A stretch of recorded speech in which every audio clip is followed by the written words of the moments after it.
and some things being said to kids that just didn't sit right to me. I felt like they were doing to them what was done to me when I was a poor white kid from the wrong side of the tracks in a small southern town. And I think that's what really, why that resonated with me. I said, that's how I got treated. I couldn't date girls in certain areas of town. Their parents find out where I live, you're not going out with my daughter.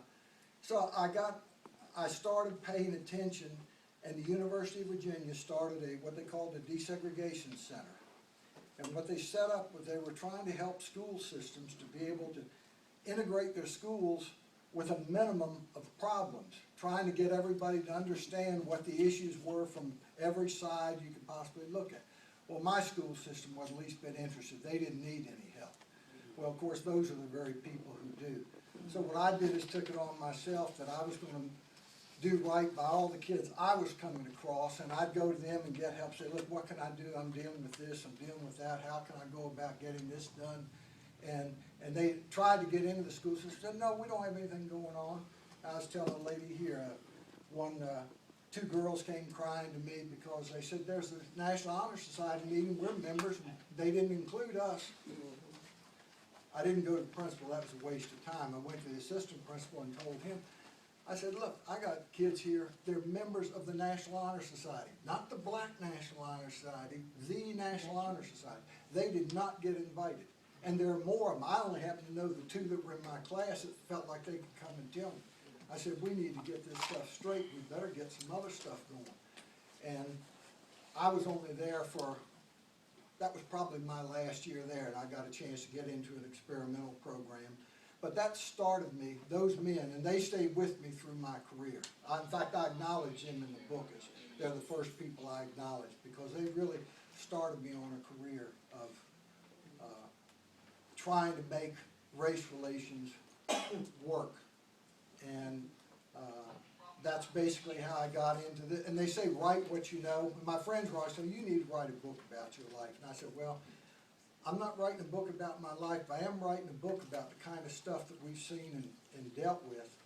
And that's how I got going and eventually got the help to zero in on what the book was going to be about. And I intend for it to be a trilogy. There's going to be a second book, takes place in Mississippi.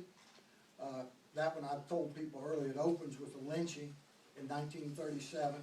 There's going to be a third book that takes place in the Boston area.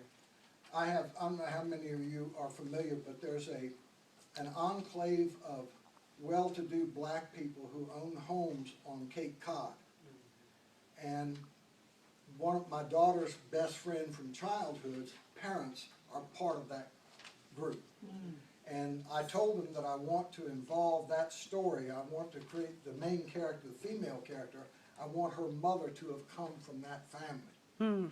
And so I asked them if they would be willing to talk to me so that I can know that what I'm saying is true. And when I say things like how a black father reacted to his black daughter dating a white boy, I saw that happen. My best friend went berserk when I was standing right there when it happened. And I never thought he would. It just shocked me. I didn't expect him to react like that because he and I shared everything under the sun. We talked to each other about anything. And a cop pulled his daughter over. She's really good looking. She's driving a white Corvette and driving down. He pulled her over. He pulled her over because he wanted to ask her out for a date. And when she came home and she was laughing, she thought it was great. She said, Daddy, you won't believe it. A cop pulled me over and said, what did you do? I said, no, he just wanted to ask me for a date. God, he went through the sea. So I know that reaction is there. I've told some others here, most white people think black people are only too glad to have their daughter marry their white child. They have no idea that the same kinds of issues are there, worries and fears about what's going to happen. And a lot of that's going away for younger kids because I see it all the time. And even some of their parents don't understand it. Now I'm dealing with this. My children are older, 40s and up. So I'm dealing with a different generation. But a lot of younger kids, they don't see that issue anymore. But their parents still do.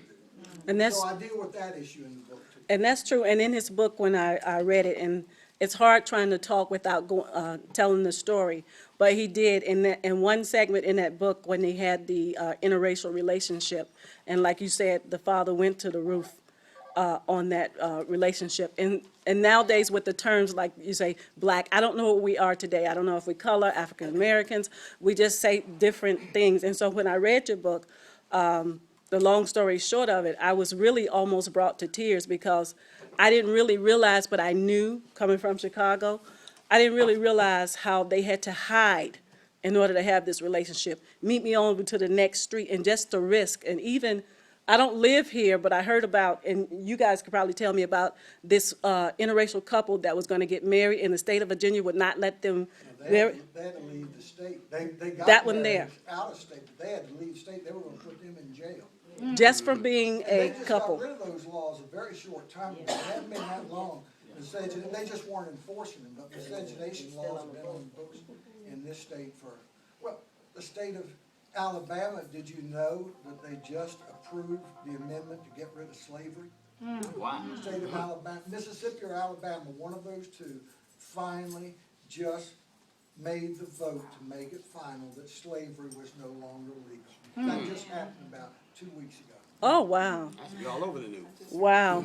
And you, Yeah, it is not. Yeah. you as a writer, again, I call you Mr. Roy, getting in touch with this interracial relationship, your family, when you're writing these, how do your family view you, and do they think it's unnecessary to continue this fight? Oh no, in fact, I would say my wife, and this, my second marriage, we've been married now for 20 years. I would say my wife, the background she came from, she should have been probably a pretty prejudiced person, but, and her oldest daughter said that about her, said, Mom has always been more open than, said, my father, you couldn't talk to him about this stuff. But said, Mom has always been more open.